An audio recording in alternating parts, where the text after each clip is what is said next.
Pelanggaran dilakukan oleh pejabat negara bekerjasama dengan pemilik modal. Praktek KKN menjadi hal biasa dilakukan di akhir kekuasaan Orde Baru, bahkan melibatkan keluarga istana. Di saat yang sama, penegak hukum tumpul ke atas dan tajam ke bawah. Kelangkaan sembako juga terjadi di akhir kekuasaan Orde Baru. Begitu banyak persoalan bangsa dan negara saat itu mendorong pemuda dan mahasiswa mempelopori perlawanan terhadap rezim Orde Baru hingga terjadi peristiwa reformasi 1998 yang memaksa Soeharto harus turun dari jabatannya sebagai Presiden Indonesia. Selain melawan praktek otoriterisme, semangat melawan praktek KKN adalah salah satu spirit utama perlawanan mahasiswa dan rakyat saat itu. Inilah warisan sejarah penting reformasi 1998 hingga kemudian terbentuk Komisi Pemberantasan Korupsi pada tahun 2002 berdasarkan Undang-Undang Nomor 30 Tahun 2002. Apa kabar korupsi, kolusi, dan nepotisme saat ini? Faktanya saat ini setelah 23 tahun lebih reformasi, ternyata praktek korupsi, kolusi, dan nepotisme saat ini semakin merajalela. Bahkan Presiden Jokowi menyebutkan sudah menjadi extraordinary crime, kejahatan luar biasa. Kejahatan korupsi saat ini tumbuh subur seiring dengan tumbuh suburnya praktek kolusi dan nepotisme. Di antara elit politik istana dan para oligarki telah menyuburkan praktek KKN. Pola ini juga terjadi di daerah-daerah. Parahnya, bahkan praktek KKN dilakukan secara vulgar, dipertontonkan dengan mengabaikan amanah TAP MPR nomor 11 tahun 1998 tentang penyelenggaraan negara yang bersih, bebas korupsi, kolusi, dan nepotisme, dan TAP MPR nomor 8 tahun 2001 tentang rekomendasi arah kebijakan pemberantasan dan pencegahan korupsi, kolusi, dan nepotisme. Praktek KKN itu terjadi di tengah kemiskinan rakyat yang terus bertambah. Berdasarkan data angka kemiskinan yang dikeluarkan Badan Pusat Statistik tahun 2021, disebutkan bahwa jumlah penduduk miskin mencapai 26,50 juta orang yang dengan jumlah pengangguran 9,10 juta. Penelitian KPK menyebutkan bahwa sebesar 95,4 calon kepala daerah atau politisi parlemen akan balas budi pada donatur oligarki dengan 90,7 donatur politik oligarki akan meminta kemudahan untuk ikut serta dalam tender proyek pemerintahan dalam hal pengadaan barang dan jasa. Prinsip baik modal dan balas budi pada donatur membuat banyak kepala daerah dan anggota legislatif melakukan korupsi. Pola ini juga terjadi dalam setiap pemilihan presiden. Data KPK menunjukkan bahwa korupsi terkait politik terlihat dengan adanya fakta 33 pimpinan kementerian dan lembaga, 22 gubernur, dan 141 wali kota atau bupati, menunjukkan pola-pola baru melibatkan oligarki dan keluarga politisi termasuk keluarga istana. KKN, oligarki musuh rakyat.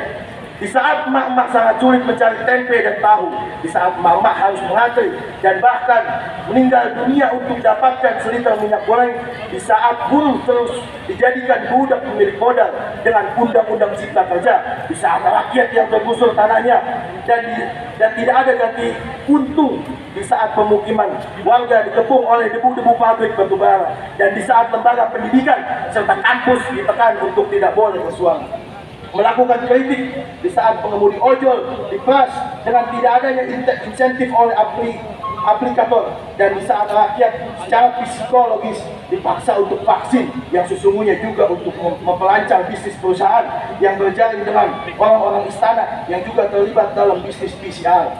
Pemerintah terlihat tidak melakukan langkah cepat dan tegas mengakhiri praktik KKN. Di saat yang sama, kondisi sosial masyarakat secara laten sedang mengalami ketidakharmonisan yang panjang dan mendalam antara sesama anak bangsa.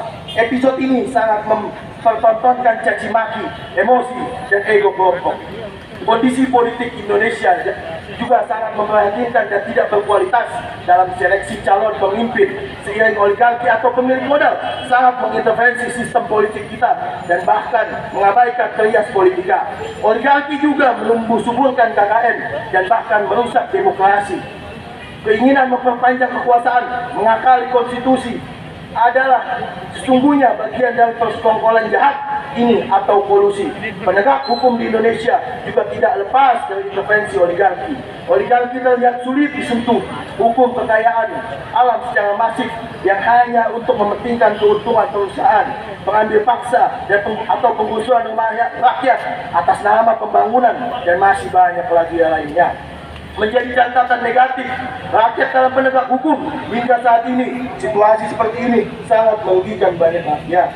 Tuntaskan laporan Ubaidillah Badrun.